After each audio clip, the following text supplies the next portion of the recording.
ನಮಸ್ಕಾರ. ಇವತ್ತು ನಾವು ತುಂಬ ಇಂಟ್ರೆಸ್ಟ್ ಆಗಿರ್ತಕ್ಕಂಥ ಒಂದು ಟಾಪಿಕನ್ನು ತಗೊಂಡು ಡಿಸ್ಕಸ್ ಮಾಡೋಣ. ಆ ಇಂಟ್ರೆಸ್ಟ್ ಆಗಿರ್ತಕ್ಕಂಥ ಟಾಪಿಕ್ ಯಾವುದು ಅಂತೀರಾ? Technical analysis. ಅಂದರೆ ಒಬ್ಬ ಟ್ರೇಡರ್ ಆಗಬೇಕು ನಾನು ಅಂತೇಳಿ ಯಾರೆಲ್ಲ ಮಾತಾಡ್ತೀರಾ ಅವರಿಗೆ ತುಂಬ ಮುಖ್ಯವಾಗಿ ಅವಶ್ಯಕವಾಗಿರ್ತಕ್ಕಂತಹ ಟಾಪಿಕ್ಕು. ನಾನಿವತ್ತು ಟೆಕ್ನಿಕಲ್ ಅನಾಲಿಸಿಸ್ ಅಂದರೆ ಏನು ಅಂತೇಳಿ ಹೇಳೋದ್ರ ಜೊತೆಗೆ ನೀವು ಟೆಕ್ನಿಕಲ್ ಅನಾಲಿಸಿಸ್ನ ಯಾವ ರೀತಿ ಅರ್ಥ ಮಾಡ್ಕೋಬೇಕು, ಒಬ್ಬ ಟ್ರೇಡರ್ ಆಗಿ ಟೆಕ್ನಿಕಲ್ ಅನಾಲಿಸಿಸ್ನ ನೀವು ಅರ್ಥ ಮಾಡ್ಕೋಬೇಕಾಗಿರೋ ರೀತಿ ಏನು, ಅದರ ಒಂದು ಒಳಗುಟ್ಟನ್ನ ಹೆಂಗೆ ತಿಳ್ಕೋಬೇಕು ಅನ್ನೋದ್ರ ಬಗ್ಗೆ ಇವತ್ತು ಜಾಸ್ತಿ ಮಾತಾಡ್ತಕ್ಕಂಥದ್ದು. ಟಾಪಿಕ್ ಹೋಗೋದಕ್ಕಿಂತ ಮುಂಚೆ ನಮ್ಮ ಚಾನಲ್ಗೆ ಸಬ್ಸ್ಕ್ರೈಬ್ ಮಾಡಿ. ಹೊಸ ಟಾಪಿಕ್ಕು, ಹೊಸ ವಿಷಯ, ಇಂಟ್ರೆಸ್ಟ್ ಆಗಿರ್ತಕ್ಕಂಥ ಸ್ಟಾಕ್ ಮಾರ್ಕೆಟ್ಟು ಸಂಬಂಧಪಟ್ಟ ವಿಷಯಗಳನ್ನು ನೀವು ತಿಳ್ಕೊಳೋದಕ್ಕೆ ಅನುಕೂಲ ಆಗುತ್ತೆ. ಸರಿ, ಬನ್ನಿ ಟೆಕ್ನಿಕಲ್ ಅನಾಲಿಸಿಸ್ಗೆ ಸಂಬಂಧಪಟ್ಟಂಗೆ ನಾವು ಇನ್ ಡೀಟೇಲಾಗಿ ಅರ್ಥ ಮಾಡ್ಕೊಳ್ಳೋದಕ್ಕೆ ಪ್ರಯತ್ನ ಪಡೋಣ. ಮೊದಲನೇದಾಗಿ ಟೆಕ್ನಿಕಲ್ ಅನಾಲಿಸಿಸ್ ಅಂತ ಅಂದರೆ ಏನು ನೋಡಿ. First of all technical analysis ಅಂತಕ್ಕಂಥದ್ದು ಅದು ನೀವು ಒಂದು it's a technique, a research technique. ಅದನ್ನು ನಾವೇನಕ್ಕೆ ಯೂಸ್ ಮಾಡ್ತೀವಿ? Very simple. ನಾವೇನಕ್ಕೆ ಯೂಸ್ ಮಾಡ್ತೀವಿ ಅಂತಂದರೆ ಸ್ಟಾಕ್ ಮಾರ್ಕೆಟ್ನಲ್ಲಿ ಯೂಸ್ ಮಾಡ್ತಕ್ಕಂಥದ್ದು ಆ ಒಂದು ಟ್ರೇಡಿಂಗ್ ಆಪರ್ಚುನಿಟಿ ನಮಗೆ ಎಲ್ಲಿ ಸಿಗುತ್ತೆ, ಯಾವ ರೀತಿ ಸಿಗುತ್ತೆ ಅಂತಕ್ಕಂಥದ್ದನ್ನು ಹಿಸ್ಟಾರಿಕಲ್ ಡೇಟಾ ಯೂಸ್ ಮಾಡಿ ಅನಲೈಸ್ ಮಾಡಿ ತೊಗೊಳ್ತಕ್ಕಂಥದ್ದು. ಆ ಹಿಸ್ಟಾರಿಕಲ್ ಡೇಟಾ ಯಾವುದು? ಹಿಸ್ಟಾರಿಕಲ್ ಡೇಟಾ ಅಂತ ತೊಗೊಂಡ್ರೆ ಮೇಜರ್ ಆಗಿ ನೀವು ಯೋಚನೆ ಮಾಡ್ತಕ್ಕಂಥದ್ದು ಹಿಸ್ಟಾರಿಕಲ್ ಡೇಟಾದಲ್ಲಿ ಪ್ರೈಸಸ್. ಈ ಪ್ರೈಸಸ್ಸಲ್ಲಿ ನಿಮಗೆ ಮೇಜರ್ ಆಗಿ ನೀವು ತೊಗೊಳ್ತಕ್ಕಂಥದ್ದು ಸಾಮಾನ್ಯವಾಗಿ OHLC, ಓಪನ್, ಹೈ, ಲೋ ಮತ್ತು ಕ್ಲೋಸ್. ಈ ಪ್ರೈಸಸ್ಗಳನ್ನು ತಗೊಂಡು ನೀವು ಒಂದು ಅನಲೈಸ್ ಮಾಡ್ತೀರಿ. ಈ ಅನಲೈಸ್ ಮಾಡಬೇಕಾದ್ರೆ ನಿಮಗೆ ಈ ಅನಾಲಿಸಿಸ್ ಬೇಸಿಸ್ ಮೇಲೆ ಟ್ರೇಡಿಂಗ್ ಆಪರ್ಚುನಿಟಿಗಳನ್ನು ಎಲ್ಲಿದೆ ಅಂತೇಳಿ ಐಡೆಂಟಿಫೈ ಮಾಡ್ತಕ್ಕಂಥದ್ದು. ಸಾಮಾನ್ಯವಾಗಿ ಈ ಒಂದು ಟೆಕ್ನಿಕ್ಕನ್ನು ನಾವು ಏನು ಪರ್ಪಸ್ಸಿಗೆ ಯೂಸ್ ಮಾಡ್ತೀವಪ್ಪ ಅಂತ ಅಂದರೆ, ಯಾವುದೇ ಒಂದು ಟ್ರೇಡನ್ನು ನಾನು ಎಲ್ಲಿ ಎಂಟ್ರಿ ಆಗಬಹುದು, ನನಗೆ ಟಾರ್ಗೆಟ್ ಏನಿರಬಹುದು, ಜೊತೆಗೆ ರಿಸ್ಕ್ ಏನು, ಸ್ಟಾಪ್ ಲಾಸ್, ಇಷ್ಟನ್ನು ನಾವು ಐಡೆಂಟಿಫೈ ಮಾಡೋದಕ್ಕೆ ಯೂಸ್ ಮಾಡ್ತೀವಿ. ಇನ್ನೊಂದು ಸಾಮಾನ್ಯವಾಗಿ ಹೋಲ್ಡಿಂಗ್ ಪೀರಿಯಡ್. ಈ ಹೋಲ್ಡಿಂಗ್ ಪೀರಿಯಡಿಗೆ ಸಂಬಂಧಪಟ್ಟಂಗೆ ನನ್ನನ್ನು ಕೇಳಿದ್ರೆ ಅಷ್ಟೊಂದು ಆಕ್ಯುರೇಟಾಗಿ ಸ್ವಲ್ಪ ನಿಮಗೆ ಟೆಕ್ನಿಕಲ್ ಅನಾಲಿಸಿಸಲ್ಲಿ ಸಿಗ್ತಕ್ಕಂಥದ್ದಲ್ಲ. ಸಿಗ್ತಕ್ಕಂಥದ್ದು ಅಂದರೆ ನಾವು ಅದನ್ನು ಜಡ್ಜ್ ಮಾಡ್ತೀವಿ. ಬಟ್ ನೆನ್ಪಿಟ್ಕೊಂಡಿರಿ, ಈ ಹೋಲ್ಡಿಂಗ್ ಪೀರಿಯಡಿಗೆ ಸಂಬಂಧಪಟ್ಟಂಗೆ ನಾನು ಅಷ್ಟೊಂದು ರೆಕಮೆಂಡ್ ಮಾಡೋದಿಲ್ಲ ನಿಮ್ಮನ್ನು. ಇದು ಇಂಪಾರ್ಟೆಂಟ್. ಇಷ್ಟನ್ನು ಖಂಡಿತವಾಗ್ಲೂ ಯು ಕ್ಯಾನ್ ಫೈಂಡ್ ಔಟ್ ಈಸಿಯಾಗಿ. ಏಕೆ ಅಂತಂದರೆ ಹೋಲ್ಡಿಂಗ್ ಪೀರಿಯಡ್ಡು ಸಮ್ಟೈಮ್ಸು ನಾವು ಅಂದ್ಕೊಂಡಿರೋ ಅಂಥ ಟಾರ್ಗೆಟು 1 hour 2 hours ಅಂತ ಅಂದ್ಕೊಂಡಿರ್ತೀವಿ, 5 ನಿಮಿಷಕ್ಕೆ ಮುಟ್ಟೋಗಿರುತ್ತೆ. ಇನ್ನು ಕೆಲವು ಸಲ ಇದು 5 ನಿಮಿಷಕ್ಕೆಲ್ಲ ಹೋಗಿ ರೀಚ್ ಆಗಿಬಿಡುತ್ತೆ ಅನ್ಕೊಂತೀವಿ. ಕಾದು ಸಂಜೆ ಹೊತ್ತಿಗೆ ಮುಟ್ಟುತ್ತೆ. ಇನ್ನು ಕೆಲವು ಸಲ 1 ದಿವಸ ತಗೋಬೋದು, 2 ದಿವಸ ತಗೋಬೋದು, 1 ವಾರ ತಗೋಬೋದು. ಬಟ್ ನೆನ್ಪಿಟ್ಕೊಂಡಿರಿ, ನಾವು 1 ವಾರ ಅಂದ್ಕೊಂಡಿರೋದು ಕೆಲವು ಸಲ 1 ತಿಂಗಳು ತೊಗೋಬಹುದು. ಇನ್ನು ಕೆಲವು ಸಲ 1 ತಿಂಗಳು ಅಂತ ಅಂದ್ಕೊಂಡ್ರದು 1 ವಾರನೇ ತೊಗೋಬೋದು. ಅದಕ್ಕೋಸ್ಕರ ನಾನು ಹೇಳ್ತಾ ಇರ್ತಕ್ಕಂಥದ್ದು ಅಷ್ಟೇ, ಹೋಲ್ಡಿಂಗ್ ಪೀರಿಯಡ್ ಸ್ವಲ್ಪ ಹೋಲ್ಡಿಂಗ್ ಪೀರಿಯಡನ್ನ ಟೈಮ್ ಪೀರಿಯಡಲ್ಲಿ ಅಂತ ಹೇಳಲಿಕ್ಕಾಗಲ್ಲ. ಬಟ್ ಒಂದನ್ನು ಹೇಳ್ಬೋದು, ನೀವು ಈ ಹೋಲ್ಡಿಂಗ್ ಪೀರಿಯಡ್ ಈ ಟಾರ್ಗೆಟ್ ಮುಟ್ಟೋವರೆಗೂ, ಟಾರ್ಗೆಟ್ 1, ಟಾರ್ಗೆಟ್ 2, ಟಾರ್ಗೆಟ್ 3 ಅಂತಕ್ಕಂಥದ್ದನ್ನು ಮುಟ್ತಕ್ಕಂಥದ್ದನ್ನು ನೀವು ಇದರಲ್ಲಿ ಈ ಟೆಕ್ನಿಕಲ್ಲಿ ಕಂಡುಹಿಡಿಯಬಹುದು. ಇದು ಮೊದಲನೇದಾಗಿ ಇದ್ರ ಪರ್ಪಸ್. ಸೊ ಟೆಕ್ನಿಕಲ್ ಅನಾಲಿಸಿಸ್ ಅಂತಕ್ಕಂತಹ ಪರ್ಪಸ್ಸು ಇದು ಮೊದಲನೇದಾಗಿ. ಆನಂತರ ನೀವು ಟೆಕ್ನಿಕಲ್ ಅನಾಲಿಸಿಸ್ನಲ್ಲಿ ಯಾವೆಲ್ಲ ಅಂಶಗಳು ಬರ್ತವೆ, ಮೇಜರಾಗಿ ನಾವು ಟೆಕ್ನಿಕಲ್ ಅನಾಲಿಸಿಸ್ನ ಮಾಡ್ತಕ್ಕಂಥದ್ದು ಜಪಾನೀಸ್ ಕ್ಯಾಂಡಲ್ ಸ್ಟಿಕ್ಕನ್ನ ಯೂಸ್ ಮಾಡಿ. ಜಪಾನೀಸ್ ಕ್ಯಾಂಡಲ್ ಸ್ಟಿಕ್ಕನ್ನು ಯೂಸ್ ಮಾಡಿ ನಾವು ಟೆಕ್ನಿಕಲ್ ಅನಾಲಿಸಿಸ್ನ ಮಾಡ್ತಕ್ಕಂಥದ್ದು. ಈ ಜಪಾನೀಸ್ ಕ್ಯಾಂಡಲ್ ಸ್ಟಿಕ್ಕು ಯಾವ ರೀತಿ ಇರುತ್ತೆ ಅಂತಕ್ಕಂಥದ್ದನ್ನು ಅರ್ಥ ಮಾಡ್ಕೊಳ್ಳೋದಕ್ಕೆ ಟ್ರೈ ಮಾಡೋಣ, ಆಯಿತಾ? ಇದು ವೆರಿ ಇಂಪಾರ್ಟೆಂಟು. ನೀವು ಟೆಕ್ನಿಕಲ್ ಅನಾಲಿಸಿಸ್ನ ಯಾವ ರೀತಿಯಾಗಿ ಅರ್ಥ ಮಾಡ್ಕೋಬೇಕು ಅಂತಕ್ಕಂಥದ್ದನ್ನು ಹೇಳ್ತಾ ಇದ್ದೀನಿ ನಾನು. ಇಲ್ಲಿ ನಿಮಗೆ ಟೆಕ್ನಿಕಲ್ ಅನಾಲಿಸಿಸ್ ಅಂತ ಹೇಳಿ ಕೆಲವೊಂದು ಸ್ಟ್ರಾಟಜೀಸ್ಗಳನ್ನು ಐಡೆಂಟಿಫೈ ಮಾಡಿರ್ತಾರೆ, ಅದನ್ನು ಹೇಳ್ಕೊಟ್ಬಿಟ್ಟು ಇದೇ ಟೆಕ್ನಿಕಲ್ ಅನಾಲಿಸಿಸ್ ಅಂತ ಹೇಳ್ತಾರೆ. ನಾನು ಇದನ್ನು ತುಂಬ ಜಾಗದಲ್ಲಿ ನೋಡಿದ್ದೀನಿ. ಟೆಕ್ನಿಕಲ್ ಅನಾಲಿಸಿಸ್ ಅಂತಕ್ಕಂಥದ್ದು ನೀವು ಅನಲೈಸ್ ಮಾಡೋದನ್ನು ಹೇಗೆ ಅಂತ ತಿಳ್ಕೊಳ್ಳಿ. ಆಲ್ರೆಡಿ ಯಾವುದೋ ಒಂದು ಬಿಲ್ಡಪ್ ಆಗಿರೋವಂಥ ಸ್ಟ್ರಾಟಜಿನ ತೊಗೊಂಡು ಇದೇ ಟೆಕ್ನಿಕಲ್ ಅನಾಲಿಸಿಸ್ ಅಂದರೆ ಪ್ಲೀಸ್ ಡೋಂಟ್ ಅಗ್ರಿ. ನೀವು ಟೆಕ್ನಿಕಲ್ ಅನಾಲಿಸಿಸ್ನ ಅರ್ಥ ಮಾಡ್ಕೋಬೇಕಾಗಿರ್ತಕ್ಕಂಥದ್ದು ಸ್ಟೆಪ್ ಬೈ ಸ್ಟೆಪ್ಪು. ನಾನು ಎಂಟ್ರಿ ಕಂಡುಹಿಡಿಯೋದು ಹೆಂಗೆ, ಸ್ಟಾಪ್ ಲಾಸನ್ನು ಕಂಡುಹಿಡಿಯೋದು ಹೇಗೆ, ನನ್ನ ಟಾರ್ಗೆಟನ್ನು ಕಂಡುಹಿಡಿತಕ್ಕಂಥದ್ದು ಹೇಗೆ, ಜೊತೆಗೆ ನಾನು ಎಲ್ಲಿವರೆಗೂ ಇಡ್ಕೋಬೇಕು ಇದನ್ನು ಅಂತಕ್ಕಂಥದ್ದನ್ನು ನೀವು ಅನಲೈಸ್ ಮಾಡಿ ನೀವು ಕಲ್ತ್ಕೋಬೇಕೇ ಹೊರತು ಆಲ್ರೆಡಿ ಯಾರೋ ಒಂದು ಬಿಲ್ಡಪ್ ಆಗಿರೋವಂಥ ಸ್ಟ್ರಾಟಜಿನ ತೊಗೊಂಬಂದು ಇದೇ ಟೆಕ್ನಿಕಲ್ ಅನಾಲಿಸಿಸ್ ಅಂದರೆ ನೋ, ಇಟ್ ಈಸ್ ನಾಟ್. ಯಾಕೆ ಅಂದರೆ ಅವರು ಅನಲೈಸ್ ಮಾಡಿ ಮುಗಿಸಿರೋದನ್ನು ನಿಮಗೆ ಎಲ್ಲೋ ಒಂದು ಕಡೆ ಆಲ್ರೆಡಿ ಆಗೋಗಿರೋದನ್ನು ಹೇಳೋದಕ್ಕೆ ಟ್ರೈ ಮಾಡ್ತಾ ಇದ್ದಾರೆ. ಏನಂತ, ಓಕೆ ಇಲ್ಲಿ ಬೈ ಬರುತ್ತೆ, ಆ ಬೈ ಬರ್ತಕ್ಕಂಥ ಜಾಗದಲ್ಲಿ ಬೈ ಮಾಡಿಬಿಡಿ, ಇಲ್ಲಿ ಸೆಲ್ ಅಂತ ಸಿಗ್ನಲ್ ಬರುತ್ತೆ ಅಲ್ಲಿ ಸೆಲ್ ಮಾಡಿಬಿಡಿ. ರಾಂಗ್. ಅದು ಟೆಕ್ನಿಕಲ್ ಅನಾಲಿಸಿಸ್ ಅಲ್ಲ. ಅವು ಟೆಕ್ನಿಕಲ್ ಅನಾಲಿಸಿಸ್ನ ಅರ್ಥ ಮಾಡ್ಕೊಂಡು ನಿಮ್ಮನ್ನು ಈ ಒಂದು ಸ್ಟ್ರಾಟಜಿ ಕೊಡ್ತೀನಿ ಅದಕ್ಕೆ ದುಡ್ಡು ಕೊಡಿ ಅಂತ ಕೇಳ್ತಾ ಇದ್ದಾರೆ. Wrong concept. ಟೆಕ್ನಿಕಲ್ ಅನಾಲಿಸಿಸ್ನ ಅರ್ಥ ಮಾಡ್ಕೊಳ್ತಕ್ಕಂಥ ರೀತಿ ಅದಲ್ಲ. ಇದು ತುಂಬ ನಡೀತಾ ಇದೆ. ಇಲ್ಲಿ ಲಕ್ಷಗಟ್ಟಲೆ ಸಾವಿರಗಟ್ಟಲೆ ಬರೀ ಒಂದು ಸ್ಟ್ರಾಟಜಿ ಕೊಡ್ತೀನಿ, ನನಗೆ ಇಷ್ಟು ದುಡ್ಡು ಕೊಡಿ ಅಷ್ಟು ದುಡ್ಡು ಕೊಡಿ ಅಂತಕ್ಕಂಥದ್ದನ್ನು ನಾನು ತುಂಬ ನೋಡಿದ್ದೀನಿ. It's all wrong concept. ಇದನ್ನು ಏನು ಮಾಡ್ತಾ ಇದ್ದಾರೆ ಅಂತಂದರೆ, ನೀವು ಆ ಒಂದು ಸ್ಟ್ರಾಟಜಿನ ಅರ್ಥ ಮಾಡ್ಕೊಳ್ಳೋದಕ್ಕಿಂತ ಮುಂಚೆ ಟೆಕ್ನಿಕಲ್ ಅನಾಲಿಸಿಸ್ ಅದು ಬೈ ಹೆಂಗೆ ಬಂದಿದೆ, ಸೆಲ್ ಹೇಗೆ ಬಂದಿದೆ, ಏನು ಬೇಸಿಸ್ ಮೇಲೆ ಬಂದಿದೆ ಅಂತ ಅನ್ನೋದನ್ನು ಅರ್ಥ ಮಾಡ್ಕೊಳ್ಳಿ ನೀವು ಸಾಕು. ನಿಮಗೆ ಯಾವ ಸ್ಟ್ರಾಟಜಿ ಯಾರೂ ಕೊಡೋದು ಬೇಡ. ನಿಮ್ಮಾಗೆ ನೀವೇ ಒಂದು ಚಾರ್ಟನ್ನು ಹಾಕಿ ನೀವು ಕಂಡುಹಿಡಿತೀರಿ. ಯಾರೂ ಕೊಡೋದು ಬೇಕಿಲ್ಲ, ಯಾರು ಕೊಡೋ ಅವಶ್ಯಕತೆಯೇ ಇಲ್ಲ. ಬೇಕಾಗಿರತಕ್ಕಂಥದ್ದು ಟೆಕ್ನಿಕಲ್ ಅನಾಲಿಸಿಸ್ ನಾಲೆಡ್ಜು. ಸೊ ಅದಕ್ಕೆ ನಾನು ಹೇಳಿದೆ, ಅದರಲ್ಲಿ ಮೇಜರಾಗಿ ಸ್ಟೆಪ್ ಬೈ ಸ್ಟೆಪ್ ಏನು ಅರ್ಥ ಮಾಡ್ಕೋಬೇಕು. ಮೊದಲನೇದಾಗಿ ನೀವು ಅರ್ಥ ಮಾಡ್ಕೋಬೇಕಾಗಿರ್ತಕ್ಕಂಥದ್ದು ಏನೆಲ್ಲ ಯೂಸ್ ಮಾಡಿ ನಾನು ಟೆಕ್ನಿಕಲ್ ಅನಾಲಿಸಿಸ್ ಮಾಡ್ತೀನಿ. ಸರಿ, ನಾನು ಯಾವಾಗಲೇ ಮಾತಾಡಿದೆ Japanese candle stick one of that ಅಂತೇಳಿ. ಈ ಜಪಾನೀಸ್ ಕ್ಯಾಂಡಲ್ ಸ್ಟಿಕ್ಕು ಹೇಗಿರುತ್ತೆ, ಅದು ಏನು ಬೇಸಿಕ್ಸ್ ಏನು ಅಂತೇಳಿ ಅರ್ಥ ಮಾಡ್ಕೊಳ್ಳೋದಕ್ಕೆ ಪ್ರಯತ್ನ ಪಡೋಣ. ಈ ಮೊದಲನೇದಾಗಿ ಈ ಜಪಾನೀಸ್ ಕ್ಯಾಂಡಲ್ ಸ್ಟಿಕ್ ಅಂತಂದರೆ ಒಂದು ಓಪನಿಂಗ್ ಪ್ರೈಸು. ಈ ಓಪನಿಂಗ್ ಪ್ರೈಸಿಂದ ಇದು ಯಾವ ರೀತಿಯೆಲ್ಲ ಮೂವ್ ಆಗಿದೆ ಆ ರೀತಿಯಾಗಿ ಆ ಪ್ರೈಸ್ಗಳು ಮೂವ್ ಆಗುತ್ತೆ. ಆ ಪ್ರೈಸ್ಗಳು ಮೂವ್ ಆಗಾದಮೇಲೆ ಒಂದು ದಿನದ ಹೈ ಹೋಗುತ್ತೆ ಅಂತ ಅಂದ್ಕೊಳ್ಳಿ, ಅದಾದ ನಂತರ ಒಂದು ದಿನದ ಲೋ ಹೋಗುತ್ತೆ ಅಂತ ಅಂದ್ಕೊಳ್ಳಿ, ಆ ನಂತರ ಅದು ಮತ್ತೆಲ್ಲೋ ಒಂದು ಸಲ ಬಂದ್ಬಿಟ್ಟು ವಾಪಸ್ ಎಲ್ಲೋ ಬಂದ್ಬಿಟ್ಟು ಇಲ್ಲೆಲ್ಲೋ ಕ್ಲೋಸ್ ಆಗುತ್ತೆ ಅಂತ ಅಂದ್ಕೊಳ್ಳೋಣ. ಈ ರೀತಿ ಕ್ಲೋಸ್ ಆದರೆ ಇದಕ್ಕೊಂದು ಶೇಪ್ ಕೊಡ್ತೀವಿ. ನೋಡಿ, ಇದು ನಿಮಗೆ ಜಪಾನೀಸ್ ಕ್ಯಾಂಡಲ್ ಸ್ಟಿಕ್. ಇಲ್ಲಿ ನಾನು 2 ಥರದ ಕ್ಯಾಂಡಲನ್ನು ಬರೆಯೋದಕ್ಕೆ ಟ್ರೈ ಮಾಡ್ತಾ ಇದ್ದೀನಿ ನಿಮಗೆ ಗೊತ್ತಾಗಲಿ ಅಂತ. ಒಂದು ರೆಡ್ಡಿಂದ ಬರೆದಿದ್ದೀನಿ, ಇನ್ನೊಂದು ನಾನು ಬರೆದಿರ್ತಕ್ಕಂಥದ್ದು ಬ್ಲೂ, ಅದನ್ನು ಗ್ರೀನ್ ಅಂದ್ಕೊಳ್ಳಿ. ಯೂಶ್ವಲಿ ರೆಪ್ರೆಸೆಂಟ್ ಆಗ್ತಾ ಇರೋದೊಂದು 2 ಥರದ್ದು. ಒಂದು ಇದು ಬುಲ್ಲಿಶ್ ಅಂತ ಹೇಳ್ತೀವಿ, ಇದನ್ನ ಬೇರಿಶ್ ಅಂತ ಹೇಳ್ತೀವಿ. ಇದರಲ್ಲಿ ಏನು ಈ ಅಪ್ಪರ್ ಒಂದು ಪಾರ್ಟ್ ಏನಿದೆ ಇದನ್ನು ಅಪ್ಪರ್ ಶ್ಯಾಡೋ ಅಂತ ಕರಿತೀವಿ, ಇದನ್ನು ರಿಯಲ್ ಬಾಡಿ ಅಂತ ಕರಿತೀವಿ, ಇದು ಲೋವರ್ ಶ್ಯಾಡೋ ಅಂತ ಕರಿತೀವಿ. ಇಲ್ಲಿ ನೀವು ಮೇಜರಾಗಿ ಅರ್ಥ ಮಾಡ್ಕೋಬೇಕಾಗಿರ್ತಕ್ಕಂಥದ್ದು ಯಾವ ರೀತಿ ಕ್ಯಾಂಡಲ್ ಫಾರ್ಮ್ ಆಗಿದೆ ಮತ್ತು ಇಲ್ಲಿ ಬೈಯರು ಸೆಲ್ಲರು ಯಾವ ರೀತಿಯಾಗಿ ಬಿಹೇವ್ ಮಾಡ್ತಾ ಇದ್ದಾರೆ ಪ್ರತಿಯೊಂದು ಕ್ಯಾಂಡಲಲ್ಲಿ ಅಂತಕ್ಕಂಥದ್ದು. ನೋಡಿ, ಈ ಕ್ಯಾಂಡಲ್ನಲ್ಲಿ ಇದು ಸಾಮಾನ್ಯವಾಗಿ ನೀವು ಇದನ್ನು ಅರ್ಥ ಮಾಡ್ಕೋಬೇಕಾದ್ರೆ ಇದು ಯಾವ ರೀತಿ ಫಾರ್ಮ್ ಆಗಿ ಯಾವ ಟೈಮ್ ಫ್ರೇಮಲ್ಲಿ ಫಾರ್ಮ್ ಆಗುತ್ತೆ. ನೋಡಿ, ಈ ಜಾಗ ರಿಯಲ್ ಬಾಡಿ ಅಂದರೆ ಇದು ಓಪನ್, ಇದು ಕ್ಲೋಸ್, ಇದು ಹೈ, ಇದು ಲೋ. ಈ ವಿಷಯದಲ್ಲಿ ಬೇರಿಶ್ ವಿಷಯದಲ್ಲಿ ಇದು ಓಪನ್, ಬೇರಿಶಲ್ಲಿ ಈ ಜಾಗ ಓಪನ್, ಇದು ಕ್ಲೋಸ್. ಇನ್ನು ಲೋ ಸೇಮ್ ಇರುತ್ತೆ, ಹೈ ಸೇಮ್ ಇರುತ್ತೆ.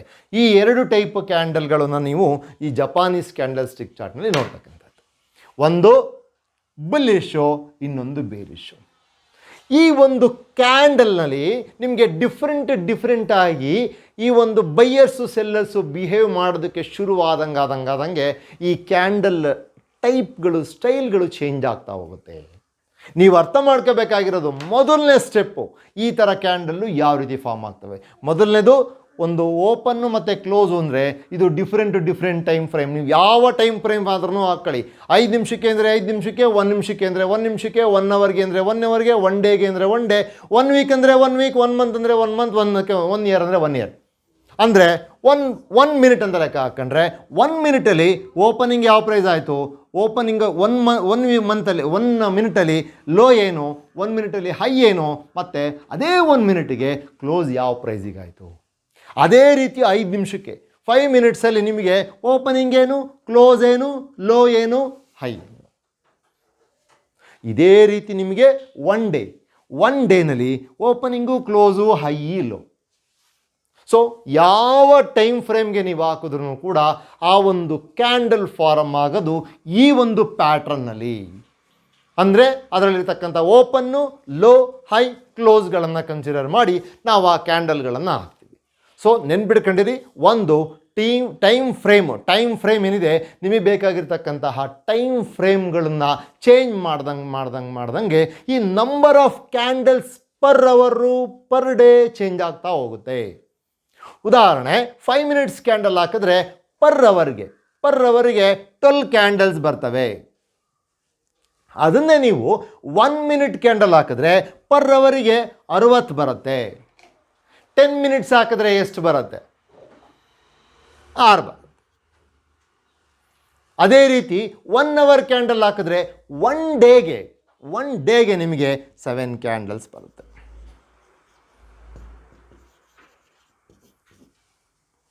1 ಅವರ್ ಹಾಕಿದ್ರೆ 1 ಡೇ ಕ್ಯಾಂಡಲ್ ಹಾಕಿದ್ರೆ 1 ಡೇ ಒಂದೇ candle. Okay, so this is the time frame. ಆಗಿದ್ದರೆ ಸಾಮಾನ್ಯವಾಗಿ ಈ ಟೈಮ್ ಫ್ರೇಮ್ಗಳನ್ನು ಯಾವ ಟೈಪ್ ಆಫ್ ಟ್ರೇಡಿಗೆ ನಾನು ಯೂಸ್ ಮಾಡಬೇಕಾಗತ್ತೆ, ಯಾವ ರೀತಿಯಾಗಿ ಇದ್ರ ಯುಟಿಲೈಸೇಷನ್ ಸಾಧ್ಯ ಅನ್ನೋದಾದರೆ ಸಾಮಾನ್ಯವಾಗಿ ನಾನು 3 ಟೈಪ್ ಆಫ್ ಟ್ರೇಡರ್ ಇದ್ದಾರೆ ಅಂತ ಹೇಳಿದ್ದೆ. ನಾನು ನಿಮಗೆಲ್ಲ ನೆನಪಿದೆ ಅಂತ ಅಂದ್ಕೊಂಡಿದ್ದೀನಿ. ನಾನು ಈ 3 ಟೈಪ್ ಆಫ್ ಟ್ರೇಡರು ಯಾರ್ಯಾರು ಅಂತ ಹೇಳಿ. ಒಂದು ಪೊಸಿಷನಲ್ಲು, ಇನ್ನೊಬ್ಬರು ಸ್ವಿಂಗು, ಮತ್ತೊಬ್ಬರು ಇಂಟ್ರಾಡೇ. ಈ ಇಂಟ್ರಾಡೇನಲ್ಲಿ 2 ಕ್ಯಾಟಗರಿ ಮಾಡ್ತೀನಿ ನಾನು ಮಾಡಬೇಕಾದ್ರೆ ಯೂಶ್ವಲಿ, ಆಯಿತಾ. ಒಂದು ಬಂದು ಸ್ಕ್ಯಾಲ್ಪರ್ಸ್, ಇನ್ನೊಂದು ಬಂದು ಸ್ಟ್ರಾಟಜಿಕ್. ಇದಕ್ಕೆ ಸಂಬಂಧಪಟ್ಟಂಗೆ ಸಪ್ರೇಟ್ ಸೆಷನ್ ತೊಗೊತೀನಿ ನಾನು. ಸಪ್ರೇಟ್ ಸೆಷನ್ ಒಂದು ವಿಡಿಯೋ ಬಿಡ್ತೀನಿ ಇದಕ್ಕೆ ಸಂಬಂಧಪಟ್ಟಂಗೆ. ಏನು ವ್ಯತ್ಯಾಸ, ಯಾರು ಯಾವ ಥರ ಮಾಡ್ತಾರೆ, ಯಾರಿಗೆ ಯಾವುದು ಸೂಟಬಲ್ಲು ಅನ್ನೋದಕ್ಕೆ ಸಂಬಂಧಪಟ್ಟಂಗೆ ಸಪ್ರೇಟ್ ಸೆಷನ್ ಮಾಡ್ತೀನಿ ನಾನು, ಆಯಿತಾ. ಅದಕ್ಕೆ ವೆಯ್ಟ್ ಮಾಡಿ, ಸಬ್ಸ್ಕ್ರೈಬ್ ಮಾಡಿ, ಮರಿಬೇಡಿ, ಮಿಸ್ ಮಾಡ್ಕೋಬೇಡಿ ಈ ವಿಡಿಯೋನ. ತುಂಬ ಇಂಟ್ರೆಸ್ಟಿಂಗ್ ಆಗಿದೆ. ಯಾಕೆ ಅಂತ ಅಂದರೆ ನೀವು ಯಾವುದಕ್ಕೆ ಸೂಟ್ ಆಗುತ್ತೆ ಅಂತೇಳಿ ನಿಮ್ಮನ್ನು ನೀವು ಐಡೆಂಟಿಫೈ ಮಾಡ್ಕೊಳ್ಳೋದಕ್ಕೆ ಹೆಲ್ಪ್ ಮಾಡುತ್ತೆ ಇದು. ಜೊತೆಗೆ ಯಾವ ಜಾಗದಲ್ಲಿ ಏನು ರಿಸ್ಕ್ ಇದೆ, ಯಾವುದು ಅನುಕೂಲ ನಿಮಗೆ ಅಂತಕ್ಕಂಥದ್ದನ್ನು ಕೂಡ ಇದನ್ನು ಅರ್ಥ ಮಾಡ್ಕೋಬೋದು. ಸೊ ನಮ್ಮ ಒಂದು ಚಾನಲ್ಗೆ ಸಬ್ಸ್ಕ್ರೈಬ್ ಮಾಡಿ, ನಿಮಗೆ ಈ ವಿಡಿಯೋಸ್ ಅಂತಾನೆ ನೋಟಿಫಿಕೇಷನ್ ಸಿಗುತ್ತೆ, ಆಯಿತಾ. ನೋಡಿರಂತೆ. ಸೊ ಇವತ್ತಿನ ಮಟ್ಟಿಗೆ ಟೆಕ್ನಿಕಲ್ ಅನಾಲಿಸಿಸ್ ಮಾತ್ರ ರಿಸ್ಟ್ರಿಕ್ಟ್ ಆಗೋಣ ನಾವು. ನೋಡಿ, ಈ ಎಲ್ಲ ಏನು ಟ್ರೇಡರ್ಸ್ ಇದ್ದಾರೆ ಅವರಿಗೆ ಸೂಟಬಲ್ ಆಗೋ ರೀತಿಯಲ್ಲಿ ಅವರು 5 ಮಿನಿಟ್ಸು, ಈಗ ಉದಾಹರಣೆ ಹೇಳಬೇಕು ಅಂತಂದರೆ ಇಲ್ಲಿ ತೊಗೊಂಡ್ರೆ ನಿಮಗೆ ಇಂಟ್ರಾಡೇ ಮಾಡಿದಾಗ 5 ಮಿನಿಟ್ಸು, 10 ಮಿನಿಟ್ಸು, ಮ್ಯಾಕ್ಸಿಮಮ್ 15 ಮಿನಿಟ್ಸ್ ತೊಗೋಬೋದು ಅಷ್ಟೇ ಅವರು. ಅದು ಕೂಡ ಅಲ್ಲ, ನನ್ನ ಕಡೆಯಿಂದ 5-10 ಮಿನಿಟ್ಸೇ ಎನಫ್. ಇನ್ನು ಇಂಟ್ರಾಡೇನಲ್ಲಿ ಸ್ಕ್ಯಾಲ್ಪರ್ಸ್ ಅಂತ ಬಂದಾಗ they will go for even 1 to 5 minutes ಅಷ್ಟೇ, ನಾಟ್ ಮೋರ್ ದ್ಯಾನ್ ದಟ್ ಸ್ಕ್ಯಾಲ್ಪರ್ಸ್.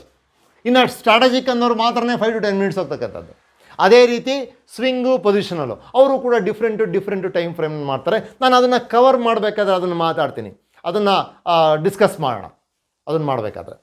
ಈಗ ಇಲ್ಲಿ ನಾವು ಟೆಕ್ನಿಕಲ್ ಅನಾಲಿಸಿಸಲ್ಲಿ ಈ ಒಂದು ಕ್ಯಾಂಡಲನ್ನು ಅರ್ಥ ಮಾಡ್ಕೊಂಡ್ರೆ ಒಂದು ನೆನ್ಬಿಡ್ಕೊಂಡಿರಬೇಕು, ನೀವು ಯಾವ ಟೈಪ್ ಆಫ್ ಟ್ರೇಡರು ಅನ್ನೋದ ಮೇಲೆ ನೀವು ಟೈಮ್ ಫ್ರೀಕ್ವೆನ್ಸಿನ ಸೆಲೆಕ್ಟ್ ಮಾಡ್ಕೊತೀರಿ. ಇದು ಒಂದು. ಎರಡನೇದು, ಕ್ಯಾಂಡಲ್ಗಳು ಫಾರಮ್ ಆಗ್ತಾ ಇರೋವಂಥ ಟೈಪನ್ನು ನೋಡಿ ಇಲ್ಲಿ ಬೈ ಮತ್ತು ಸೆಲ್ಲರು ಯಾವ ರೀತಿ ಬಿಹೇವ್ ಮಾಡ್ತಾ ಇದ್ದಾರೆ ಅಂತಕ್ಕಂಥದ್ದನ್ನು ಅರ್ಥ ಮಾಡ್ಕೊಳ್ಳೋದಕ್ಕೆ ಟ್ರೈ ಮಾಡಿ. ಅಡಿಷನಲ್ ಆಗಿ ನೀವಿಲ್ಲಿ ತಿಳ್ಕೊಬೇಕಾಗಿರ್ತಕ್ಕಂಥದ್ದು ಹೆಂಗೆ ಅಂತಂದರೆ, ಅಲ್ಲೇ ಈ buyer seller behave ಮಾಡೋದ್ರಲ್ಲೇ supply demand ಅರ್ಥ ಆಗೋಗ್ಬಿಡುತ್ತೆ ನಿಮಗೆ. ಬೈಯರ್ ಸೆಲ್ಲರ್ ಬಿಹೇವಿಯರ್ ಅಂದರೆ ಇನ್ನೇನಿಲ್ಲ, ಸಪ್ಲೈ ಮತ್ತು ಡಿಮ್ಯಾಂಡ್ ಯಾವ ರೀತಿ ಇದೆ, ಯಾವ ಸಪ್ಲೈ ಜಾಗದಲ್ಲಿ ಯಾವ ರೀತಿ ಕ್ಯಾಂಡಲ್ ಫಾರಮ್ ಆಗುತ್ತೆ, ಯಾವ್ಯಾವ ಟೈಪ್ ಕ್ಯಾಂಡಲ್ ಫಾರಮ್ ಆಗ್ಬೋದು, ಕ್ಯಾಂಡಲ್ಲು ಈ ಥರ ಫಾರಮ್ ಆಗಬಹುದು, ಕ್ಯಾಂಡಲ್ಲು ಇನ್ನೊಂದು ಕ್ಯಾಂಡಲ್ಲು ಈ ಥರ ಫಾರಮ್ ಆಗ್ಬೋದು, ಇನ್ನೊಂದು ಕ್ಯಾಂಡಲ್ಲು ಮತ್ತೊಂದು ಕ್ಯಾಂಡಲ್ಲು ಈ ಥರ ಫಾರಮ್ ಆಗ್ಬೋದು. ಇದು ಬೇರಿಶ್ ಕೂಡ ಕಾಣ್ಬೋದು, ಬುಲ್ಲಿಶ್ ಕೂಡ ಕಾಣ್ಬೋದು. ಇನ್ನು ಕೆಲವು ಕ್ಯಾಂಡಲ್ಲು ಪೂರ್ತಿಯಾಗಿ ಈ ರೀತಿ ಇರಬಹುದು. ಏನು ವ್ಯತ್ಯಾಸ? ಇದಕ್ಕೂ ಏನು ವ್ಯತ್ಯಾಸ? ಇದನ್ನು ನೀವು ಅರ್ಥ ಮಾಡ್ಕೋಬೇಕಾಗಿರೋದು ಟೆಕ್ನಿಕಲ್ ಅನಾಲಿಸಿಸಲ್ಲಿ. ಈ ರೀತಿಯಾದಂತಹ ಅರ್ಥ ನೀವು ಮಾಡ್ಕೊಂಡ್ರಿ ಅಂತ ಅಂದರೆ ಟೆಕ್ನಿಕಲ್ ಅನಾಲಿಸಿಸ್ ಅಂತಕ್ಕಂಥದ್ದು ನಿಮಗೆ ಕರಗತ ಆಗುತ್ತೆ. ಅಂದರೆ ನನ್ನ ಎಂಟ್ರಿ ಎಕ್ಸಿಟ್ಟು ಹೇಗಿರಬೇಕು, ಯಾವ ಜಾಗದಲ್ಲಿರಬೇಕು ಅಂತಕ್ಕಂಥದ್ದನ್ನು ನಿಮಗೆ ಅರ್ಥ ಆಗ್ತಾ ಹೋಗುತ್ತೆ. ಅದೊಂದೇ ಅಲ್ಲ, ಈ ಥರ ಕ್ಯಾಂಡಲ್ಗಳು ಯಾವ ಜಾಗದಲ್ಲಿ ಅಪಿಯರ್ ಆಗುತ್ತೆ ಅನ್ನೋದು ಕೂಡ ಇಂಪಾರ್ಟೆಂಟು. ಆ ಜಾಗ ಏನು, ಹಿಂದೆ ಏನಾದರೂ ಆ ಜಾಗದಲ್ಲಿ ಒಂದು ಪರ್ಟಿಕ್ಯುಲರ್ ಪ್ರೈಸಿಗೆ ಬಂದು ಜಂಪಾಗಿ ಮೇಲಕ್ಕೆ ಹೋಗಿರ್ಬೋದಾ, ಮತ್ತೆ ಇನ್ನೊಂದು ಸಲ ಆ ಥರ ಆಗಬಹುದಾ? ಆಗಿದ್ರೆ ನಾನು ಅದನ್ನು ಹೆಂಗೆ ನೋಟ್ ಮಾಡ್ಕೋಬೇಕು? ನನಗದು ಮೊದಲೇ ಗೊತ್ತಾಗ್ತಾ ಇರುತ್ತಾ? ಎಸ್, ಅದನ್ನು ಅರ್ಥ ಮಾಡ್ಕೊಳ್ಳೋದೇ ಟೆಕ್ನಿಕಲ್ ಅನಾಲಿಸಿಸ್. ಈ ಥರ ಟೆಕ್ನಿಕಲ್ ಅನಾಲಿಸಿಸ್ ಅಂತಕ್ಕಂಥದ್ದು ನೆನ್ಪಿಟ್ಕೊಂಡಿರಿ, ನೀವು ಅರ್ಥ ಮಾಡ್ಕೊಳೋ ಅಂಥ ಸ್ಟೆಪ್ಸ್ ಕೂಡ ಚೇಂಜ್ ಆಗಬೇಕು. ಯಾವುದೋ ಒಂದು ಸ್ಟ್ರಾಟಜಿ ಕೊಟ್ಬಿಟ್ಟು ಇಲ್ಲಿ ಬೈ ಬರುತ್ತೆ ಮಾಡಿಬಿಡಿ, ಸೆಲ್ ಬರುತ್ತೆ ಮಾಡಿಬಿಡಿ ಅಂತಂದರೆ it is not technical analysis. ಅವರು ಟೆಕ್ನಿಕಲ್ ಅನಾಲಿಸಿಸ್ನ ಮಾಡಿ ಅದನ್ನು ಮಾಡಿದ್ದಾರೆ ಅಷ್ಟೇ, ಇನ್ನೇನಿಲ್ಲ, ಒಂದು ಸ್ಟ್ರಾಟಜಿ ಅಷ್ಟೇ. ಇದೊಂಥರ ಹೇಗೆ ಅಂತಂದರೆ ಬಿಸ್ನೆಸ್ ಎಲ್ಲ ಬಿಲ್ಡಪ್ ಮಾಡಿಬಿಟ್ಟು ನಿಮ್ಮ ಕೈಗೆ ಹ್ಯಾಂಡ್ ಓವರ್ ಕೊಟ್ಟಿದ್ದೀನಿ, ನಾನು ಮಾಡ್ಕೊಂಡು ಹೋಗು ಅಂತ. ಅವನಿಗೇನು ನಾಲೆಡ್ಜೇ ಇಲ್ಲ ಅಂದರೆ ಮತ್ತಿಂದಲಿಂದ ಕಂಟಿನ್ಯೂ ಮಾಡ್ತಾನೆ. Very simple, not possible. So ನೆನ್ಪಿಟ್ಕೊಂಡಿರಿ, ನಾನು ಪದೇ ರಿಪೀಟ್ ಮಾಡ್ತಾ ಇದ್ದೀನಿ, ಟ್ರೇಡರ್ ಅಂದ್ರೇ ಕೂಡ ಬಿಸ್ನೆಸ್ ಮಾಡ್ದಂಗೆ ಅಂತಂದರೆ ನಿಮಗೆ ಅದರ ಒಳಭಾಗ ಹೊರಭಾಗ ಪ್ರಾಪರಾಗಿ ಅರ್ಥ ಆಗಿದ್ದರೆ ಅಷ್ಟೇ ನೀವು ಆ ಬಿಸ್ನೆಸ್ನ ಮೇಂಟೈನ್ ಮಾಡೋದಕ್ಕೆ ಸಾಧ್ಯ. ಇಲ್ಲೂ ಅಷ್ಟೇ, ನೀವು ಟ್ರೇಡರ್ ಆಗಬೇಕು ಅಂತ ಅನ್ನೋದಾದರೆ ಅದನ್ನು ಪೂರ್ತಿಯಾಗಿ ಅದಕ್ಕೆ ಬೇಕಾಗಿರುವಂಥ ಪ್ರಿಪ್ರೇಷನ್ ಮಾಡಬೇಕಾಗತ್ತೆ. ಆ ಒಂದು ಪ್ರಿಪ್ರೇಷನ್ನಲ್ಲಿ ಟೆಕ್ನಿಕಲ್ ಅನಾಲಿಸಿಸ್ ಕೂಡ ಒಂದು. ಟೆಕ್ನಿಕಲ್ ಅನಾಲಿಸಿಸ್ನ ನೀವು ಅರ್ಥ ಮಾಡ್ಕೊಳ್ಳೋ ರೀತಿಯಲ್ಲಿ ಸ್ಟೆಪ್ ಬೈ ಸ್ಟೆಪ್ ಅರ್ಥ ಮಾಡ್ಕೊಂಡ್ರಿ ಅಂತ ಅನ್ನೋದೇ ಆದರೆ ಆ ಏನು ಸ್ಟ್ರಾಟಜಿ ಬಗ್ಗೆ ಮಾತಾಡ್ತೀವಿ ಆ ಸ್ಟ್ರಾಟಜಿ ಈಸಿಯಾಗಿ ಬಂದ್ಬಿಡುತ್ತೆ. ನೀವು ಅದಕ್ಕೆ ಸಪ್ರೇಟಾಗಿ ಒಂದು ಯಾರನ್ನೋ ಒಬ್ಬರನ್ನ ಕೇಳೋ ಅವಶ್ಯಕತೆ ಇಲ್ಲ, ಯಾರೊಬ್ಬರನ್ನ ಕಾಲ್ ಕೊಡಿ ಅನ್ನೋ ಅವಶ್ಯಕತೆ ಇಲ್ಲ. ಸೊ ನೆನ್ಪಿಟ್ಕೊಂಡಿರಿ, ಈ ಒಂದು ಟೆಕ್ನಿಕಲ್ ಅನಾಲಿಸಿಸ್ ಅಂತಕ್ಕಂಥದ್ದು ಇದು ಮೊದಲನೇ ಸ್ಟೆಪ್. ಆನಂತರ ಟೆಕ್ನಿಕಲ್ ಅನಾಲಿಸಿಸಲ್ಲಿ ಕೆಲವು ಅಂಶಗಳು ಆಡಪ್ ಆಗ್ತಾ ಹೋಗುತ್ತೆ. ಏನು ಆಡಪ್ ಆಗ್ತಾ ಹೋಗುತ್ತೆ? ಮೋಸ್ಟ್ ಪ್ರಾಬಬ್ಲಿ ಏನಿರ್ಬೋದು ಆಡಪ್ ಆಗ್ತಕ್ಕಂಥದ್ದು? ಇದರಲ್ಲಿ ಬೇರೆ ಅಂಶಗಳನ್ನು ನೀವು ಅರ್ಥ ಮಾಡ್ಕೊಂಡ್ರಿ ಅಂತ ಅಂದರೆ ಕೆಲವು ಅಂಶಗಳು ನಿಮಗೆ ಈ ಒಂದು ಕ್ಯಾಂಡಲ್ ಸ್ಟಿಕ್ಗಳನ್ನು ಅರ್ಥ ಮಾಡ್ಕೊಳ್ಳೋದ್ರ ಜೊತೆಗೆ ನಿಮ್ಮನ್ನು ಕೆಲವು ಸಪೋರ್ಟಿಂಗ್ ಇಂಡಿಕೇಟರ್ಸ್ ಆಗಿ ನಿಮಗೆ ಸಿಗ್ತವೆ. ಏನು ಸಪೋರ್ಟಿಂಗ್ ಇಂಡಿಕೇಟರ್ಸು? ಈ ಇಂಡಿಕೇಟರ್ಸ್ ಏನು ಮಾಡ್ತಾವೆ ನಿಮಗೆ ಅಂತ ಅಂದರೆ, ಓಕೆ, ನಾನು ಎಂಟ್ರಿ ಐಡೆಂಟಿಫೈ ಮಾಡಿದ್ದೀನಿ, ಈ ಎಂಟ್ರಿ ಸ್ಟ್ರಾಂಗ್ ಇದೆಯಾ?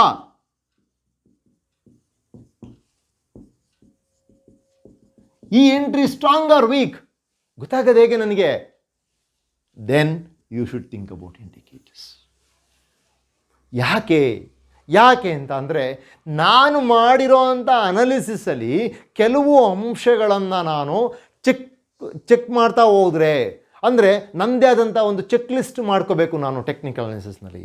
ಆವಾಗ ಏನಾಗುತ್ತಪ್ಪ ಅಂತಂದರೆ, ನಿಮಗೆ ನಾನು ಐಡೆಂಟಿಫೈ ಮಾಡಿರೋ ಎಂಟ್ರಿ ಸ್ಟ್ರಾಂಗ್ ಇದೆಯಾ? ಸ್ಟಾಪ್ ಲಾಸ್, ಈ ಸ್ಟಾಪ್ ಲಾಸ್ ಸ್ಟ್ರಾಂಗ್ ಇದೆಯಾ? ಈ ಸ್ಟಾಪ್ ಲಾಸ್ ಸ್ಟ್ರಾಂಗ್ ಇತ್ತು ಅಂತ ಅಂದರೆ possible loss minimised, very rare strong ಇದೆ ಅಂತ ಅಂದರೆ. ಸೊ ನೆನ್ಪಿಟ್ಕೊಂಡಿರಿ, ಯಾವುದೇ ಒಂದು ಟೆಕ್ನಿಕಲ್ ಅನಾಲಿಸಿಸಲ್ಲಿ ನೀವು ಮೊದಲು ಅರ್ಥ ಮಾಡ್ಕೋಬೇಕಾಗಿರೋದು candlestick chart. Candlestick ಅಂದರೆ ಏನು, ಅದು ಹೆಂಗೆ ಫಾರಮ್ ಆಗುತ್ತೆ, ಅದರಲ್ಲಿ ಯಾವ್ಯಾವ ಟೈಪ್ ಇದೆ, ಅದರ ನಂತರ ಚಾರ್ಟು ಯಾವ್ಯಾವ ರೀತಿಯಾದಂತಹ ನಿಮಗೆ ಒಂದು ಈ ಮೂಮೆಂಟ್ಸ್ ಕಾಣಿಸ್ತಾ ಇದೆ, ಅದರ ನಂತರ next indicator. Examples for indicator: MACD, moving average, convergence, divergence, Bollinger bands, RSI, ATR. ಏನಕ್ಕೆ ನಾನು ಇದನ್ನು ಹೇಳ್ತಾ ಇದ್ದೀನಿ ಅಂತಂದರೆ, ನಿಮಗೆ ನಾನು ಟೆಕ್ನಿಕಲ್ ಅನಾಲಿಸಿಸಲ್ಲಿ ಮಾಡಿರ್ತಕ್ಕಂಥ ನನ್ನ ಅನಾಲಿಸಿಸ್ಸು ನನಗೆ ಸ್ಟ್ರಾಂಗ್ ಅನ್ನಿಸ್ಬೇಕು ಅಂತಂದರೆ ಈ ಕೆಲವಾರು ಇಂಡಿಕೇಟರ್ಸು ನಾನು ಅಂದ್ಕೊಳ್ಳೋ ರೀತಿಯಲ್ಲಿರಬೇಕು. ಅದನ್ನು ನೀವು ಇನ್ ಡೀಟೇಲಾಗಿ ಅರ್ಥ ಮಾಡ್ಕೋಬೇಕು. ಅದ್ರ ಜೊತೆಗೆ ಮೂವಿಂಗ್ ಆವರೇಜು, ಈ ಮೂವಿಂಗ್ ಆವರೇಜ್ ಅಂದರೆ ಏನು, ಮೂವಿಂಗ್ ಆವರೇಜ್ ನನಗೆ ಹೆಂಗೆ ಯೂಸ್ ಆಗುತ್ತೆ, ಮೂವಿಂಗ್ ಆವರೇಜನ್ನು ನಾನು ಈ ಒಂದು ಟೆಕ್ನಿಕಲ್ ಅನಾಲಿಸಿಸಲ್ಲಿ ಯಾವ ರೀತಿ ಯೂಸ್ ಮಾಡ್ಕೋಬೋದು, ಅಡಾಪ್ಟ್ ಮಾಡ್ಕೋಬಹುದು. ನನಗೆ ಈ ಕಂಡಿರ್ತಕ್ಕಂತಹ ಈ ಸಿಕ್ಕಿರ್ತಕ್ಕಂಥ ಎಂಟ್ರಿ ಪ್ಲೇಸು ಮೂವಿಂಗ್ ಆವರೇಜನ್ನು ತೊಗೊಂಡು ಕಂಪೇರ್ ಮಾಡ್ಕೊಂಡು ನನ್ನ ಎಂಟ್ರಿ ಸ್ಟ್ರಾಂಗ್ ಇದೆ ಅಂತ ನಾನು ಧೈರ್ಯವಾಗಿ ಎಂಟ್ರಿ ಆಗಬಹುದಾ, ಇದನ್ನು ಅರ್ಥ ಮಾಡ್ಕೋಬೇಕು ಅಂತ ಅಂದಾಗ ನೀವು ಈ ಟೆಕ್ನಿಕಲ್ ಅನಾಲಿಸಿಸ್ ಅಡಿಷನಲ್ ಆಗಿ ಇದೆಲ್ಲ ಮಾಡ್ತಾ ಹೋದರೆ, ಇದೆಲ್ಲ part of technical analysis, actually part of technical analysis. Okay, so ಈ ಒಂದು ಅರ್ಥ ಮಾಡ್ಕೊಳ್ಳೋ ಸ್ಟೈಲ್ ಇದೆಯಲ್ಲ ಟೆಕ್ನಿಕಲ್ ಅನಾಲಿಸಿಸಲ್ಲಿ, ಅದು ನಿಮಗೆ ಸ್ಟ್ರೆಂತ್ ಕೊಡುತ್ತೆ ನಿಮ್ಮ ಟ್ರೇಡಿಂಗ್ನಲ್ಲಿ. ಎಲ್ಲರೂ ಟೆಕ್ನಿಕಲ್ ಅನಾಲಿಸಿಸ್ ಅಂತ ಅಂದರೆ ಎಲ್ಲೋ ಒಂದು ಕಡೆ ಯಾವುದೋ ಒಂದು ಸ್ಟ್ರಾಟಜಿ ತೊಗೊಂಡು ಇನ್ಯಾರೋ ಹೇಳ್ತೀನಿ ಅಂತೇಳಿ ತೊಗೊಂಡು, ನಾನು ನೋಡಿದ್ದೀನಿ ಟೆಕ್ನಿಕಲ್ ಅನಾಲಿಸಿಸ್ ಟ್ರೈನಿಂಗ್ ಯಾವ ರೀತಿ ಕೊಡ್ತಾರೆ ಅಂತ ನಾನು ನೋಡಿರ್ತಕ್ಕಂಥದ್ದು. ಅದರ ಅನುಭವದ ಮೇಲೆ ನಾನು ನನ್ನ ಟೆಕ್ನಿಕಲ್ ಅನಾಲಿಸಿಸ್ ಟ್ರೈನಿಂಗ್ ಸ್ಟೈಲ್ನ ಚೇಂಜ್ ಮಾಡಿದ್ದೀನಿ. ಯಾಕೆ ನಾನು ಹೇಳ್ತೀನಿ ನಿಮಗೆ, ಓಪನಿಂಗು ಐ ಲೋ ಇದ್ದರೆ ಕ್ಯಾಂಡಲ್ ಯಾವ ಥರ ಫಾರಮ್ ಆಗುತ್ತೆ ಬರೀರಿ, ತೋರಿಸಿ. ನೀವು ಅದನ್ನು ಬರೆದು ರೂಢಿ ಮಾಡ್ಕೊಳ್ಳಿಲ್ಲ ಅಂತ ಅನ್ನೋದೇ ಆದರೆ, ಕ್ಯಾಂಡಲ್ ಫಾರಮ್ ಆಗಬೇಕಾದ್ರೆ ಓಕೆ ಇಲ್ಲಿ ಸಪ್ಲೈ ಡಿಮ್ಯಾಂಡ್ ಈ ಥರ ಇದೆ ಅಂತ ನಿಮಗೆ ಅರ್ಥ ಆಗೋದಿಲ್ಲ. ಆ ಸಪ್ಲೈ ಡಿಮ್ಯಾಂಡನ್ನು ನೀವು ಅರ್ಥ ಮಾಡ್ಕೋಬೇಕು ಅಂತ ಅನ್ನೋದಾದರೆ ಒಂದೊಂದು ಕ್ಯಾಂಡಲ್ಲು ಫಾರಮ್ ಆಗೋ ಸ್ಟೈಲನ್ನು ಅರ್ಥ ಮಾಡ್ಕೊಳ್ಳೋದಕ್ಕೆ ಶುರು ಮಾಡಿ. ಜೊತೆಗೆ ಆ ಕ್ಯಾಂಡಲ್ಗಳು ಫಾರ್ಮೇಷನ್ ಆಗ್ತಾ ಇರೋ ಜಾಗ ಯಾವುದು, ಈ ಜಾಗದಲ್ಲಿ ನನಗೆ ಬೇರೆಲ್ಲ ಇಂಡಿಕೇಟರ್ಸು ಯಾವ ಒಂದು ಇಂಡಿಕೇಶನ್ಸ್ ಕೊಡ್ತಾ ಇದ್ದಾವೆ, ಸ್ಟ್ರಾಂಗ್ ಇದೆಯಾ ಜಾಗ. ಸೊ ಇದನ್ನು ಅರ್ಥ ಮಾಡ್ಕೋಬೇಕು ಅಂತ ಅಂದಾಗ ನೀವು ಸ್ವಲ್ಪ ಟೈಮ್ ಜಾಸ್ತಿನೇ ಸ್ಪೆಂಡ್ ಮಾಡಬೇಕು. ನಾನಿಲ್ಲಿ ಹೇಳ್ತಕ್ಕಂಥದ್ದು ನೋಡಿ, ಒಂದು ಬಿಸ್ನೆಸ್ ಟ್ರೇಡಿಂಗ್ ಅಂತಕ್ಕಂಥದ್ದು ಒಂದು ಬಿಸ್ನೆಸ್ ಅಂತ ಅಂದೆ, ಅದರಲ್ಲಿ one of the important aspect ಏನು, ನಾಲೆಡ್ಜ್.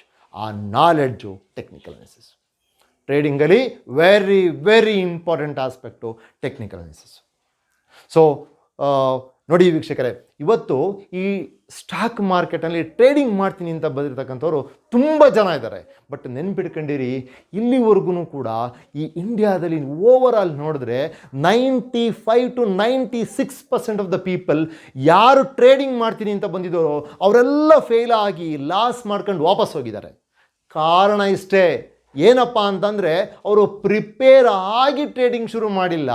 ಟ್ರೇಡಿಂಗ್ನ ಶುರು ಮಾಡಿ ಅಲ್ಲಿ ಇಲ್ಲಿ ತಿಳ್ಕೊಂಡು ನಾನು ಮಾಡ್ತೀನಿ, ಅವ್ರು ಯಾರೋ ಹೇಳಿದ್ರು ಮಾಡ್ತೀನಿ, ಇವ್ರು ಯಾರೋ ಹೇಳಿದ್ರು ಮಾಡ್ತೀನಿ ಅಂತೇಳಿ ಶುರು ಮಾಡಿರ್ತಕ್ಕಂಥವ್ರು, ಅವರಿಗೆ ನಾಲೆಡ್ಜ್ ಬರೋದ್ರೊಳಗೆ ಅವ್ರ ಹತ್ರ ಇರೋ ಇನ್ವೆಸ್ಟ್ಮೆಂಟ್ ಎಲ್ಲ ಹೋಯ್ತು. ಸೊ ಮತ್ತೆ ಟ್ರೈ ಮಾಡಲಿಲ್ಲ. ಈ ಒಂದು ಮೆಂಟಾಲಿಟಿ ಇದೆ. ಸೊ ನೀವು ಆ ಥರ ಮಾಡ್ಕೋಬೇಡಿ. ಪ್ರಿಪೇರ್ ಆಗಿ ಆನಂತರ ಶುರು ಮಾಡಿ.